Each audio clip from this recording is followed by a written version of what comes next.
পুরুষটারে আজকে একটা দাওয়াত দিয়ে নিয়ে আসো, আর কাছে বলবা হুজুর আজকে আমাদের পারিবারিক একটা সমাবেশ বা একটা মিটিং হবে, এই জায়গায় ভালোর কিছু সাক্ষী দেওয়ার জন্য আপনাকে যাওয়া লাগবে। হুজুরকে যখন এইভাবে বলা হলো, হুজুর চিন্তা করলো ভালোর সাক্ষী দেওয়া তো ভালো, তাহলে আমি যাই। আল্লাহর বান্দা ওই ব্যক্তির পিছনে পিছনে যায়। যাইতে যাইতে দেখা গেল একটা দরজা পাড়ি দেওয়া হয়, সঙ্গে সঙ্গে দরজাটা তালা মাইরে দেওয়া হয়। একটা রুম সামনে অতিবাহিত করা হয়, সঙ্গে সঙ্গে ওই রুমের দরজাটা তালা মাইরা দেয়। এরকম কইরা কইরা অনেকগুলা দরজার সামনে অতিবাহিত কইরা আল্লাহর বান্দাকে একটা অন্তর মহলে একটা রুমের মধ্যে নিয়ে যায়। আল্লাহর ওলি জিহ্বাটা কামড় দিয়ে বলে, আল্লাহ আমি মনে হয় আজকে ধরা খায়া গেছি, শয়তান আমার উপরে মনে হয় বিজয় হয়ে গেছে। আল্লাহর বান্দা এবার চুপচাপ করে বসে পড়লেন। এবার ওই মহিলা ডাইকা ডাইকা বলে, হুজুর এই জায়গায় আপনাকে কোনো সাক্ষী দেওয়ার জন্য আনা হয় নাই, আনা হয়েছে আমার মনের বাসনা চরিতার্থ করার জন্য। আল্লাহর ওলি ইস্তেগফার করে আর চোখের পানি ফেলায়। এমন সময় মহিলা ডাক দিয়া কয়, আপনি যদি তা না করতে চান তাহলে আমি আপনাকে 3টা প্রস্তাব দিব। 1 নাম্বার প্রস্তাব, ওই যে তাকায় দেখেন একটা শিশু সন্তান এই আমার পাশে শোয়া রয়েছে, এই সন্তানটাকে হত্যা করে ফেলবেন। 2 নাম্বার প্রস্তাব, যদি সেটা না করতে মনে চায় তাহলে আমার সাথে জিনা কইরা আমার অন্তরটাকে ঠান্ডা করবে না। আর 3 নাম্বার প্রস্তাব, ওই যে গ্লাসের ভিতরে মদ রাখা আছে এই মদটা পান করবে না। এই 3টা প্রস্তাবের যে কোনো একটা আপনি মাইনা নেবেন। হুজুর চিন্তা করে, হায় হায় সর্বনাশ, জিনা তো করাই যাবে না, কারণ যারা জিনাকার, জিনা যখন করে ওই সময় তার ভিতরে ঈমান থাকে না। 2 নাম্বার, শিশুটাকে তো হত্যা করাই যাবে না, নিষ্পাপ শিশু, এই শিশুর তো কোনো দোষ নাই, একে আমি কেন হত্যা করব? এবার হুজুর চিন্তা করলেন 3 নাম্বার, মদ খাইলে হয়তো বা আমার মধ্যে সাকরাত আসবে, আমি মনে হয় নিজেকে কন্ট্রোল করতে পারবো।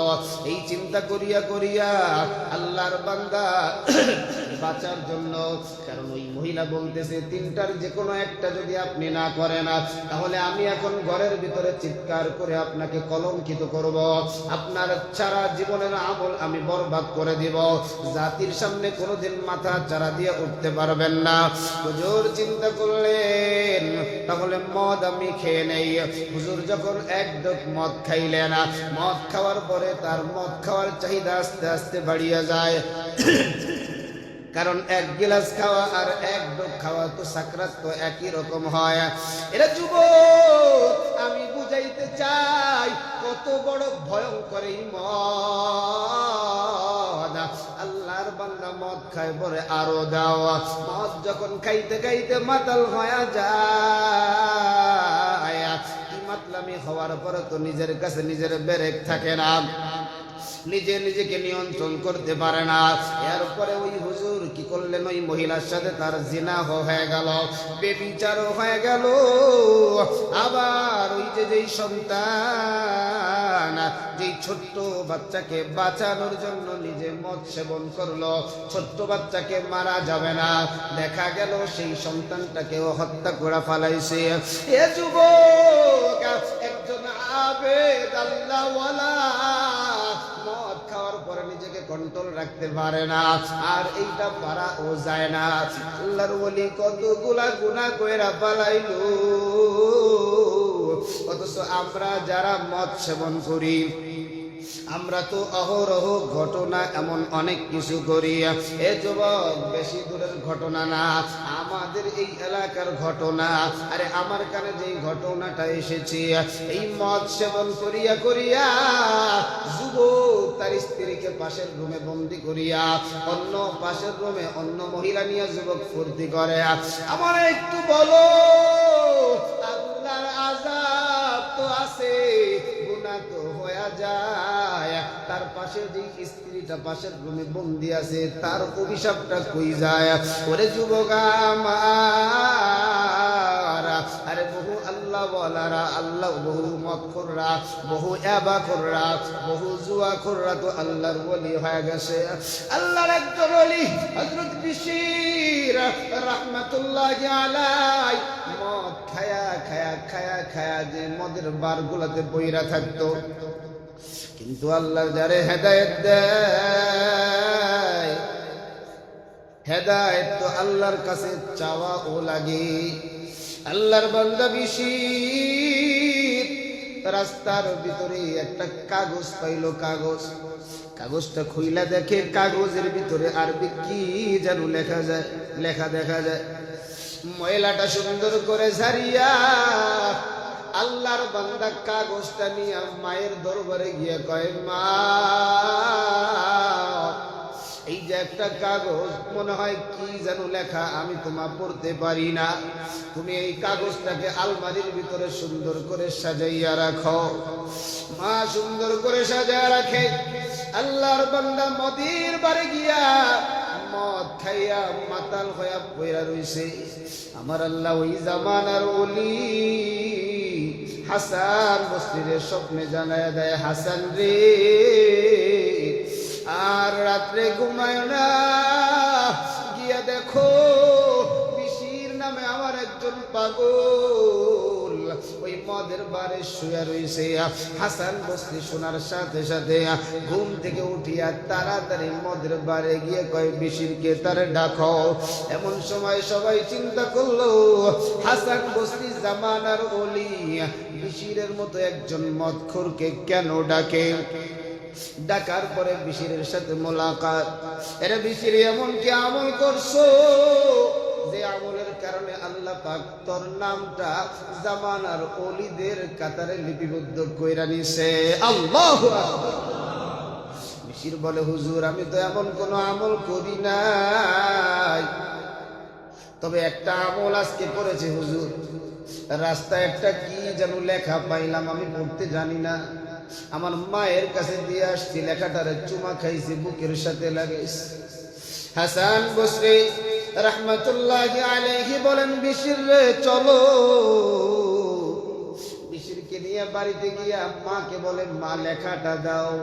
হাসান বসরি তাকায় দেখে ওই লেখার মধ্যে আমার আল্লাহ তাআলার ইসমে জাতের নাম বিসমিল্লাহির রহমানির রহিম লেখা। আল্লাহু আকবার। আল্লাহ পাক এই আমলের কারণে তাকে জামানার ওলি বানায় দিয়েছে, আর কোনোদিন সে মদ খায় নাই। ও ভাই, আমরা তো আল্লাহ ওয়ালাদের দরবারেই যাই না, ভালো তো কোনো কাজ করি না, ভালো কাজের কথা শুনলেও আমরা কর্ণপাত করি না। মদের সাথে সম্পৃক্ত 10 ব্যক্তির উপরে আল্লাহর লানত। মাদকের সাথে সম্পৃক্ত 10 ব্যক্তির উপরে আল্লাহর লানত। কানটা খুলে শুনে নেন। 1 নাম্বার মাদক দ্রব্যের উপর লানত। 2 নাম্বার মদ পানকারীর উপর লানত। 3 নাম্বার মদ সরবরাহকারীর উপর লানত। সরবরাহকারীর ভিতরে যারা মদ এনে দেয়, যারা মদ বিক্রি করে, যারা মদ সাপ্লাই করে, সবাই এটার মধ্যে যুক্ত। 3 নাম্বার 4 নাম্বার মদ বিক্রেতার উপরে লানত। 5 নাম্বার মদ ক্রেতার উপরে লানত। 6 নাম্বার মদ প্রস্তুতকারীর উপরে লানত। 7 নাম্বার মদ প্রস্তুতে সাহায্যকারীর উপরে লানত। 8 নাম্বার মদ বহনকারীর উপরে লানত। 9 নাম্বার যার জন্য বহন করা হয় তার উপরে লানত। 10 নাম্বার মদের উপার্জন যে খায় তার উপরে লানত। যে খায় তার উপরেও লানত। চিন্তা করছেন? এজন্য নবী করিম সাল্লাল্লাহু আলাইহি ওয়াসাল্লাম বলেন, কুল্লু মুসকিরিন হারামুন ওয়া কুল্লু মুসকিরিন খামরুন ওয়া কুল্লু খামরিন হারামুন। প্রত্যেক নেশাজাত দ্রব্যই মদ, আর প্রত্যেক মদই হলো হারাম। যেই জিনিসটায় নেশা হয় ওটাই হারাম। হযরতে আমিরুল হযরত ওমর ফারুক রাদিয়াল্লাহু তাআলা আনহুর ছেলে, ওই জামানায় যেটাকে নাবিজ বলা হয়, নাবিজ হলো খেজুর ভিজিয়ে রাখার পরে এই পানিটা সচরাচর খাওয়া হতো, কিন্তু এটার দ্বারা সাকরাত পয়দা হতো না, মাতলামি আসতো না। কিন্তু এটাকে যদি একটু লং টাইম রাখা হয় তাহলে মাতলামি চলে আসে। তো এমনই এক অবস্থা হলো, বেখেয়ালে হযরত ওমর ফারুক রাদিয়াল্লাহু তাআলা আনহুর সন্তান খেয়ে ফেললেন। খেয়ে ফেলার পরে তারপরে মাতলামি ভাব আসলো। আসার পরে উনি বুঝতে পারলেন ওই সময়, এরপরেও নিজের আত্মশুদ্ধির জন্য নিজের বিচারটা যেন দুনিয়াতে হয়ে যায়।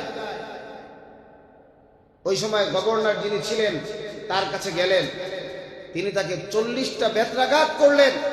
তখন তিনি মদিনায় ছিলেন না, সেই বেত্রাঘাত তো ওখানে করা হয়েছে। এরপরে আবার যখন মদিনায় আসলেন, মদিনায় আসার পরে সন্তান যখন বাবার কাছে ঘটনা বয়ান করলেন, হযরত ওমর ফারুক রাদিয়াল্লাহু তাআলা আনহু আবার তাকে বেত্রাঘাত করলেন। বেত্রাঘাত করার দীর্ঘ 1 মাস পরে আল্লাহ পাক তাকে দুনিয়া থেকে নিয়ে যায়। তো চিন্তা করেন, ইচ্ছা করে খায় নাই। আমি ভালো একটা জিনিস প্রতিদিন খাই, আজকে খাইলাম আর সাকরাত পয়দা হয়ে গেছে। এমন একটা জিনিসের উপরেও সাহাবায়ে কেরাম, তাবেঈন, তাবেঈন বরদাস্ত করে নাই। আর আজকে আমি আপনি সকাল বিকাল, আজকে কালকে পশু তশু প্রতিদিন মদ সেবন করতেছি। এরপরে যা বললাম সবই হয়, কোনোটা প্রকাশ পায়, কোনোটা প্রকাশ পায় না। কোন মদ্যপায়ীর স্ত্রী যখন ইয়াতে আসে, মিডিয়ায় আসে, তখন আমরা জানতে পারি তার স্বামীর আচরণ কত খারাপ। কোন মদ্যপায়ীর বাবা যখন মিডিয়া আসে, তখন আমি জানতে পারি। একদিন আপনাদেরকে একটা ঘটনা শুনিয়েছিলাম যে বাবা, সন্তান মদ্যপায়ী, সন্তানের ভয়ে বাবা পালায় বেড়ায়, বাড়িতে আসে না। আর মা দোয়া করে সন্তান যেন ঘরে না আসে। বাবা মা মিলে প্ল্যান করে সন্তানকে হত্যা করে। কখন করে এটা? এজন্য ভাই, সমাজটাকে পরিশুদ্ধ করতে হবে। এ ধরনের নোংরা জিনিস যেখানে হয়, সে জিনিসগুলো প্রতিহত করা দরকার, আইনগত ব্যবস্থা নেওয়া দরকার, সামাজিক কিছু ব্যবস্থা আছে সেগুলো নেওয়া দরকার। সমাজের সব মানুষ যদি আমরা সোচ্চার হয়ে যাই যে আমাদের এই এরিয়ার ভিতরে আর মদ চলবে না, তো চলবে না। কারণ সবাই যা চায় তাই আপনাকে করতে হবে। তাই আপনি এখানে থাকলে থাকেন, না থাকলে যান। তো আমার আজকে এই আলোচনাটা করার মূল মাকসাদটা হলো, আমি চিন্তা করে দেখলাম বাঙালির যুবক বলেন, যুবতী বলেন, বুড়া বলেন, বুড়ি বলেন, মানে শিশু বলেন আর যাই বলেন, যারা বোঝার পরে 5-7 বছর, 10-15 বছরের পোলাপান এখন এগুলো আসক্ত হয়ে গেছে। তাহলে দিন যত যাবে এর ভয়াল খাবায় আরো গ্রাস আমরা হয়ে যাব। জন্য এখনই সময় আপনি আপনার সন্তানের ব্যাপারে সোচ্চার হন। এলাকার যারা গুণীজন আছেন, এলাকা নিয়ে ভাবেন, রাষ্ট্র ভাবে, কিন্তু রাষ্ট্র আমি যেই চিন্তা লালন করি এই চিন্তায় ভাবে না। বহু মদখোর, জুয়াখোর রাত্রে মদ খায়, নারীবাজি করে, সকালবেলা বক্তব্য দেয় আমরা মদ মাদক সেবী যারা আছে এদেরকে নির্মূল করব। কথা কন ঠিক কিনা?